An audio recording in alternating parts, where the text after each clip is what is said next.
বাবা রে বাবা, কি বিশ্রী রান্না হয়েছে। তরকারিতে কি কোনো জিরে বাটা, আদা বাটা কিছুই দেয়নি না? কই গো রাধুনী ঠাকুর, কোথায় গেলে? এদিকে এসো। বলুন রানীমা। বলছি, তুমি তো রাজবাড়িতে দীর্ঘদিন ধরেই রান্না করছো, কিন্তু ইদানি তোমার রান্না এত বেস্বাদ লাগছে কেন? সে তো আমি বলতে পারবো না, আমি তো আগের মতনই রান্না করি। ছোট মুখে বড় কথা বলছি, আমি কিছু বলতে চাই রানীমা। এই তুই আবার পাকামো করতে এসছিস কেন রে? তোকে কি রানীমা ডেকেছেন নাকি? আহ, কি বলতে চাইছে শুনেই দেখি না, বলো। রানীমা, এখন আর রাধুনী ঠাকুর আগের মতো যত্ন নিয়ে রান্না করেন না। রান্নাঘরে পড়ে পড়ে ঘুমোয় আর তাড়াহুড়ো করে কোনো রকমে রান্না করে দেন। একদম বাজে কথা বলবি না। বাজে কথা না রানীমা, শিলনোড়ায় বাটতে ওনার কষ্ট হবে বলে আজকাল রাধুনী ঠাকুর শুধু জিরে ফোড়ন দিয়ে রান্না করেন। এত বেতন দিয়ে তোমাকে রাখা হয় কি এই ফাঁকিবাজির জন্যে? কি মানে ভুল হয়ে গেছে। এর যদি এই ভুল করার ইচ্ছে হয় তাহলে তল্পি তল্পা গুটিয়ে বাড়ি গিয়ে ভুল করো, মনে থাকবে? মনে থাকবে মহারাজ। কি হচ্ছে বলো তো রানী? সকালে বাগানে পায়চারি করছিলাম, দেখি মালি একটা গাছেও জল দেয়নি। এই গরমে জল না পেলে যে গাছপালাগুলো মরে যাবে। সবাইকে এবার মনে হচ্ছে বলে বলে কাজ করাতে হবে।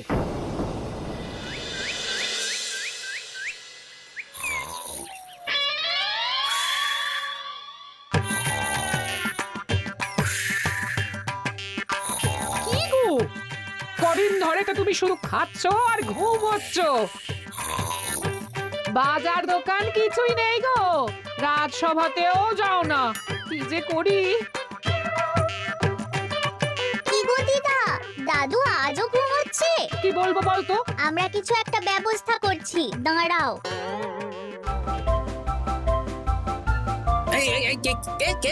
ওঠো দাদু, আর কত ঘুমে? কুড়েমির একটা সীমা থাকে।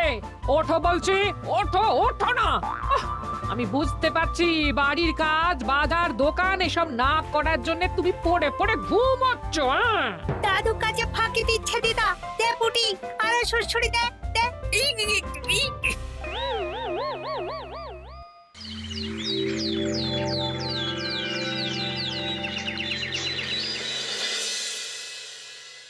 মহারাজের শরীর খারাপ না মন খারাপ? মহারাজ এরকম চুপ করে ঘুম মেরে থাকলে তো রাজপাট সব উঠে যাবে। কিছুই বুঝতে পারছি না। মহারাজ আছেন চুপটি করে, নেই যে মুখে শব্দ। ফাঁকি দিলে এবার তাকে করব আমি জব্দ। অনেক শুয়েছি, আর নয়। মহারাজ, কে ফাঁকি দিচ্ছে? আমি তো ফাঁকি দিই না। পণ্ডিত, তুমি দিচ্ছ নাকি ফাঁকি? না না, বৈদ্য। আমি ফাঁকি দিলে সবাই ওই রোগে ভুগে মরে যাবে। আমি তো রোজ সময়ই রাজসভায় আসি, তাহলে আমি বলছি আসল কারণ। রাজবাড়ির রাধুনী ফাঁকি দিচ্ছে, আর 3 দিন ধরে রাজসভায় গোপাল বেপাত্তা। হ্যাঁ, এই গোপাল বেটাই আসল ফাঁকিবাজ। ওকে বরখাস্ত করে দিন। গোপালকে যদি বরখাস্ত করা হয় তাহলে বিপদে আপদে মহারাজের পাশে দাঁড়াবে কে? অসময় মহারাজ বুদ্ধি পাবেন কার কাছে? এই সুযোগ, এই সময় গোপালকে মহারাজের চক্ষুশূল করতে হবে, তাহলে আমি একেবারে জেঁকে বসতে পারবো। মহারাজ, গোপাল ঠিক কতটা ফাঁকিবাজ হয়ে উঠেছে তার কোনো ইয়ত্তা নেই। হ্যাঁ বলুন তো। বেটা গোপাল কোনোদিন সঠিক সময়ে রাজসভায় আসে না, কোনো দিন তো আসেই না, যেমন আজকেও আসেনি। আর না এলে মহারাজকেও কারণটা জানায় না। আপনাকে সম্মান করা তো দূরের কথা, কোনো ভ্রুক্ষেপই করে না। এটা কিছুটা হলেও মন্ত্রী মশাই ঠিক কথা বলছেন। হ্যাঁ, এ তো একদম সঠিক কথা। ঠিক বলেছ। প্রহরী, প্রহরী, বলুন মহারাজ। তুমি আরেকজনকে সাথে নিয়ে এক্ষুনি গোপালকে তুলে নিয়ে এসো। আচ্ছা মহারাজ। বলি, তুমি আজকেও রাজসভায় কামাই করবে? অর্ধেক দিন কামাই করলে বেতন কাটা যাবে গো। গিন্নিমা, গোপালকে মহারাজ ডাকলেন। ওই দেখো, রাজবাড়ি থেকে প্রহরীও ডাকতে এসেছে। ওহ, মহারাজের আদেশ না শুনলে তোমাকে তুলে নিয়ে যেতে বাধ্য হব। আরে দাঁড়িয়ে দেখছিস কি? তুলে নিয়ে চল। ঠিক বলেছিস, তুই হাত ধর আর আমি পা ধরি। আমরা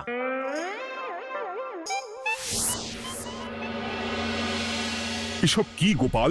তুমি বাড়িতে আছো, ঘুমোচ্ছ, অথচ রাজসভায় আসছো না। কি ব্যাপার?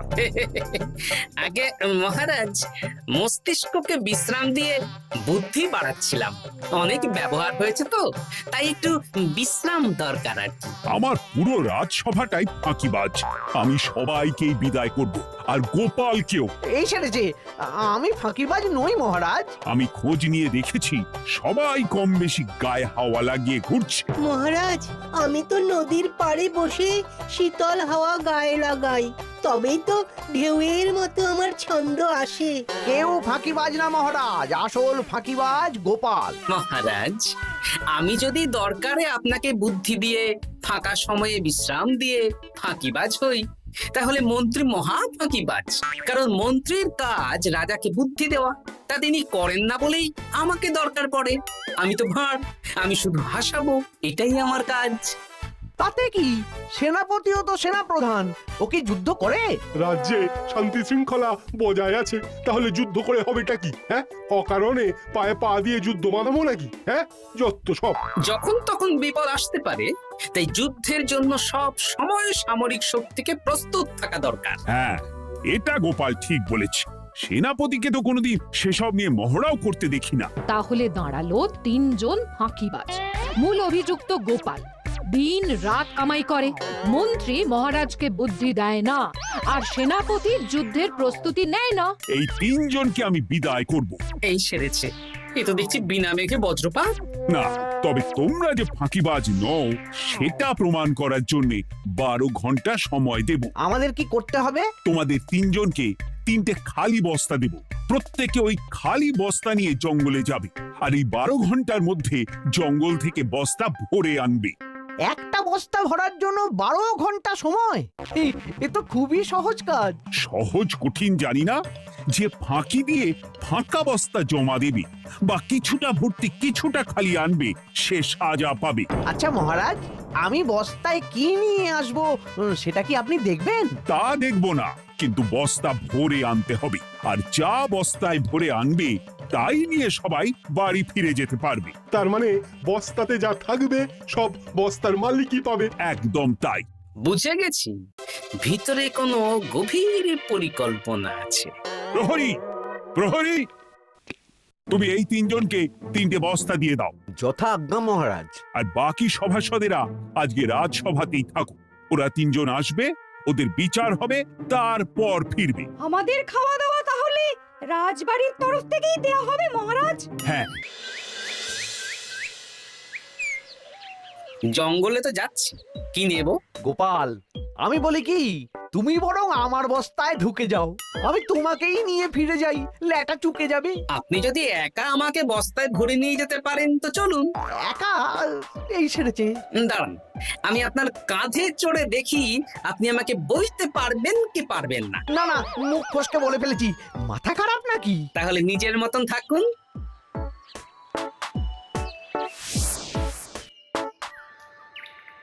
এমন কি বা আছে এই জঙ্গলে?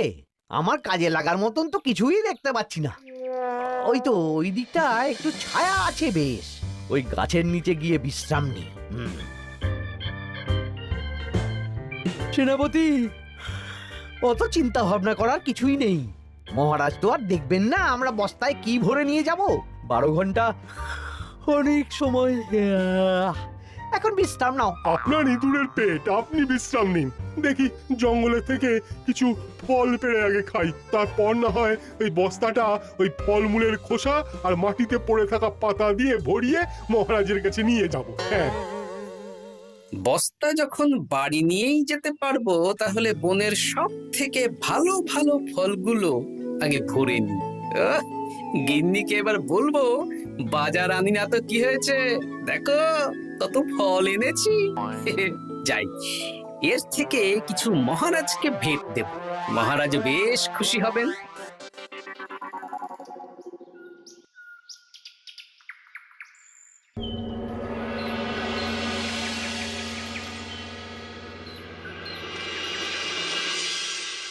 উফ, এই এত বড় জ্বালার মতো পেটখানা নিয়ে এই পেল্লাই গাছে উঠবো কি করে? দূর দূর, আশেপাশে ঢিল পাথরও দেখতে পাচ্ছি না। এই বুড়ো বয়সে হাড়গোড় ভাঙলে সে এক খারাপ ব্যাপার হবে। আরে দূরে ওদিক থেকে আওয়াজ পাওয়া যাচ্ছে, তার মানে এই বনে কেউ এসেছে। ভাই মদন, এই গাছটা ঝড়ে ভেঙে অনেক দিন পড়েছিল, এটা তো নেবই। তুই ওদিকে দেখ, কত মোটা একটা সেগুন গাছ রে। ওই গাছটা নিয়ে গেলে আমরা 1 বছর বসে খেতে পারবো। তাহলে আর দেরি কেন, হাত লাগা। আরে আরে আরে, করো কি এগুলো সব আমাদের মহারাজ কৃষ্ণচন্দ্রের পছন্দের গাছ। ভুলেও এই গাছ কেটে নিয়ে যাওয়ার ভাবনা চিন্তা করো না। আর ওই সেগুন গাছটা তো মহারাজের সবচেয়ে প্রিয়। আরে মহারাজ কি করে জানবে শুনি? এই বনে তো তিনি ভুল করেও আসেন না। এই যে আমি আসি, আমি মহারাজের দূত। তোমরা যদি ভুল করে ওই সেগুন গাছে হাত দাও, তাহলে কিন্তু তোমাদের গর্দান যাবে। এই সেরেছে, কিন্তু আমরা তো কাঠুরিয়া, কাঠ ছাড়া পেট চালাবো কি করে? সে তোমাদের ব্যবস্থা তোমরা করো, অন্য অনেক কাজ আছে। এই সামনের গাছটা মরে পড়ে আছে, এটার কাঠ আমরা নিয়ে যেতে পারবো তো? তা পারবে, এতে অত চিন্তার ব্যাপার নেই। গোপাল আছে যখন, তখন এই রাজ্যের কেউ মুশকিলে থাকবেই না। শুধু তোমাদের একটা কাজ করতে হবে। কি কাজ? এই নাও বস্তা, বস্তা। আমার জন্য এই জঙ্গল থেকে টাটকা বিভিন্ন ফল পেড়ে এই বস্তা ভরে দাও। তাহলে মহারাজকে আর তোমাদের কথা বলবো না, বুঝলে? আর তোমাদের যাতে রাজবাড়িতে কোনো কাজ হয় সেই নিয়ে মহারাজের কাছে সুপারিশও করবো, কেমন? বেশ বেশ, তুমি তাহলে এখন এখানে বিশ্রাম করো, আমরা তোমার বস্তা ভরে ফল নিয়ে আসছি। ঠিক আছে, আমি তোমাদের কুঠার পাহারা দিচ্ছি, তোমরা ভালো তরতাজা ফল বস্তায় ভরে নিয়ে এসো।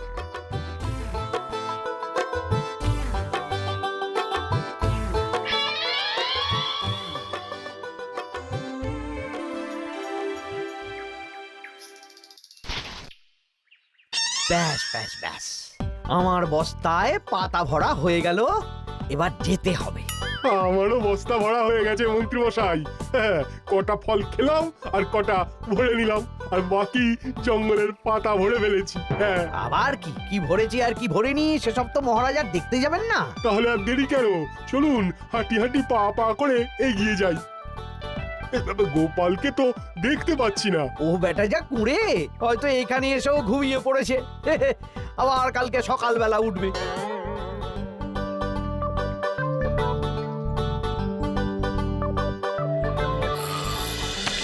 এই যে ভাই, এই যে হ্যাঁ, কে কে? আমরা। ও বলো, বস্তা ভরে এনেছো? হ্যাঁ, ভরে এনেছি। তাহলে চলো রাজসভায় যাই, তোমাদের একেবারে মহারাজের সাথে পরিচয়ও করিয়ে দেবো, আর কাজের ব্যাপারেও বলবো। চলুন। চলো চলো চলো।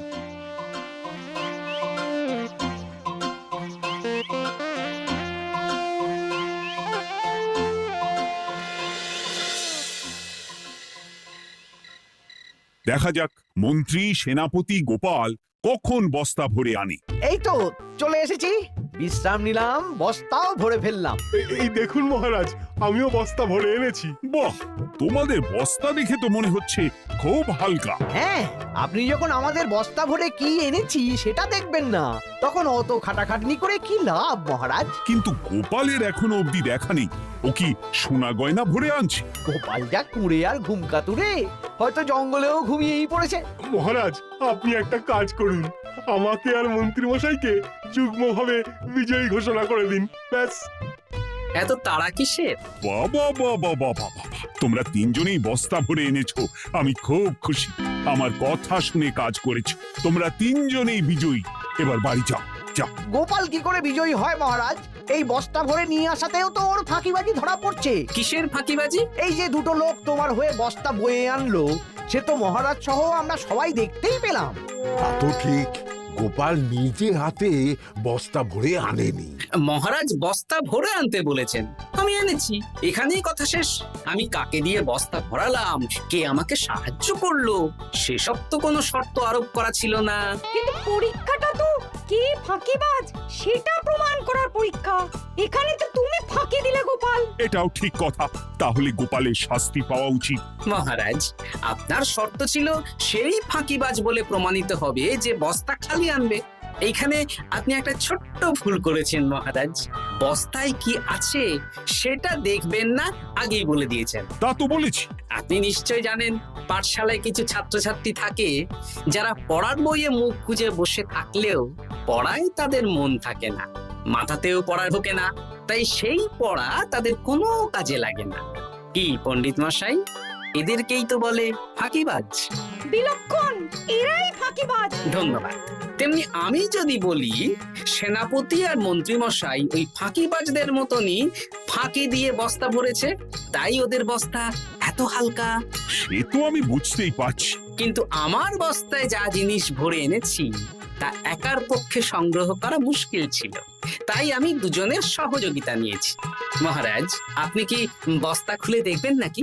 না না, আমি খুলে দেখলে আমার কথার খেলাপ হবে। এবার তো দেখছি আবার তিনজনের পরীক্ষা নিতে হবে। হ্যাঁ, নইলে প্রকৃত ফাঁকিবাজ কে সেটা প্রমাণ হবে না। কিন্তু ফাঁকিবাজ ধরার উপায় কি? মহারাজ, আমরা বরং আমাদের বস্তা নিয়ে বাড়ি না গিয়ে একদিন কারাগারেই থাকি, আর তাতেই প্রমাণ হবে এই বস্তায় সত্যি কি আছে যা আমাদের নিজেদের কাজে লাগবে। এটা ভালো বুদ্ধি। মহারাজ তখনই কারাগার থেকে আমাদের মুক্ত করবেন যখন আমরা আর থাকতে না পেরে ডাক দেব, আর যে আগে বেরোতে চাইবে সে সব থেকে বড় ফাঁকিবাজ, মানে যে আগু পিছু না ভেবে কাজ করে। বেশ, তাহলে তাই হোক। মহারাজ, কারাগারে শুধু জল ছাড়া আর কিচ্ছু দেওয়া হবে না, কারণ বস্তায় তো আর জল থাকতে পারে না। না না, তা কি করে হয়? শুধু জল? হ্যাঁ, আমি তো লোককে দিয়ে বস্তা ভরিয়েছি। আপনারা নিজে কি এমন কাজের জিনিস ভরেছেন সেটাই প্রমাণ হবে। বেশ, তাহলে তোমরা কারাগারে যাও। প্রহরী, ব্যবস্থা করো। আর এই দুজন কাঠুরিয়া বেশ কর্মঠ মহারাজ, যদি কোনো রাজবাড়ির কাজ থাকে এদের দিয়ে করাতে পারেন। আমার বাগানের মালিটা খুব ফাঁকি দিচ্ছে, তাহলে ওদের সাথে কথা বলে নিচ্ছি। যাও যাও, তোমরা কারাগারে যাও।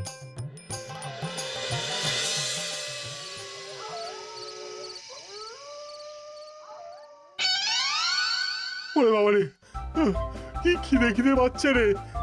দেখি বস্তায় কি আছে দেখি।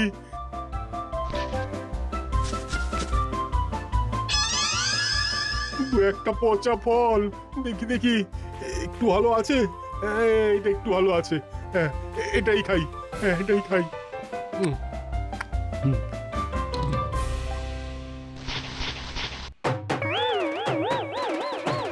আমি তো শুধু পাতা ভরেছি, কি সেরেছি?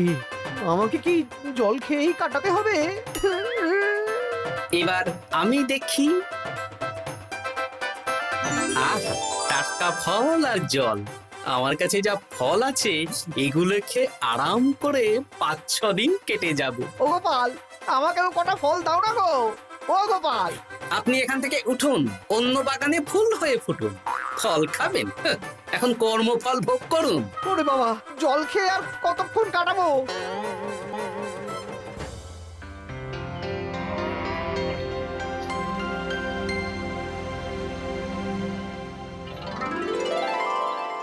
উফ, পেটটা চুই করছে, কি খিদে পেয়েছে না।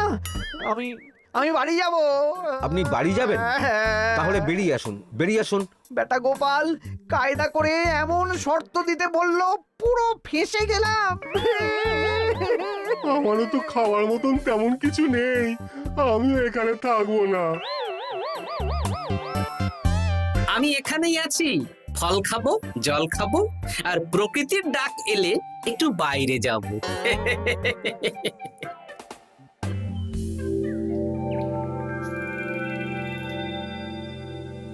কি তোমরা কারাগারে এক রাতের বেশি তো থাকতেই পারলে না? কি আর করব বলুন মহারাজ, আমরা তো আর গোপালের মতন বস্তা ভরে টাটকা ফল নিয়ে আসিনি। বেটা গোপাল আমাদের দেখিয়ে দেখিয়ে ফল খাচ্ছিল, ওতে আমাদের খিদে আরো বেড়ে যাচ্ছিল। তাহলে এরা দুজনে তো হার মেনে নিল। গোপাল কি করছে? গোপাল খাচ্ছে আর ঘুমোচ্ছে। ওকেও নিয়ে এসো। আচ্ছা মহারাজ। একই মহারাজ, আমার তো এখনো বাইরে আসার ইচ্ছে হয়নি। কি আর করা যাবে, ওরা হার মেনে নিয়েছে, তার মানে তুমি জয়ী হয়ে গেলে গোপাল। আমার বস্তায় ভরে অনেক ফল এনেছিলাম, এখনো অনেক আছে। আপনি তাহলে বাকি ফলগুলো নিয়ে নিন। তাহলে তো এটাই প্রমাণ হলো গোপাল কাজের সময় ফাঁকিবাজি দেয় না, শুধু বুদ্ধি বাড়ানোর জন্য একটু বেশি ঘুমোয়। এই নাও গোপাল, তোমার উপহার। মহারাজ, আমি সময়ের কাজ সময়ে করি আর বাকি সময় একটু ঘুমাই। আমার এখন ঘুম দরকার মহারাজ, কাল থেকে অনেক ধকল গেল যে। বেশ, তোমাকে ঘুমানোর জন্য 1 সপ্তাহ ছুটি দেওয়া হলো। ধন্যবাদ মহারাজ। কি সেনাপতি আর মন্ত্রীমশাই, এবার বুঝলেন তো ফাঁকি দিলেই ফাঁকে পড়তে হয়, তাই কাজ করলে ভেবে চিন্তে করুন।